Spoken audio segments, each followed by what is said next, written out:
त्या कुटुंबातील ती जी काही महिला आहे, जिने याचिका दाखल केली की जिने खटला दाखल केला आहे, या या या महिलेला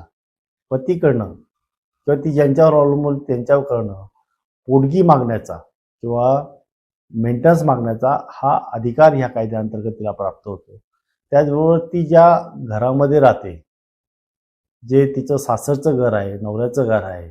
त्या घरामध्ये तिला राहण्याचा अधिकार मिळावा म्हणून ती पिटिशन दाखल करते किंवा तिला तिचा हक्क प्राप्त होऊ शकतो.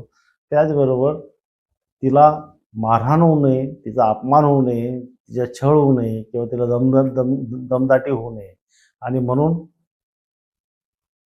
त्या प्रोटेक्शन ऑफिसरच्या मार्फत किंवा स्थानिक पोलिसांच्या मार्फत त्यांना ते त्या पद्धतीने आदेश देऊ शकतं कोर्ट आणि त्यांना सांगू शकतं की तिला कुठल्याही प्रकारचा त्रास होता कामा नये असा आदेश हा पारित करू शकतो. त्याचबरोबर तिने जे काही श्रीधन तिला मिळालं आहे, तिचे जे काही चीज वस्तू त्या सासरच्या मंडळींकडे किंवा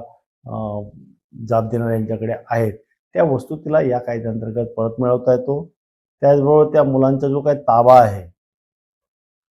किंवा त्यांची जी कस्टडी याच्या संदर्भामध्ये तिला न्याय मागता येतो. अशा स्वरूपाचा हा महत्त्वाचा असा एक कायदा, एक वरदान म्हणून या स्त्रियांना प्राप्त झालं होतं.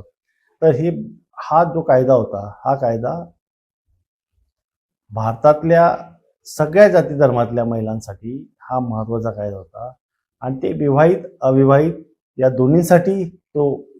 इम्पॉर्टंट होता.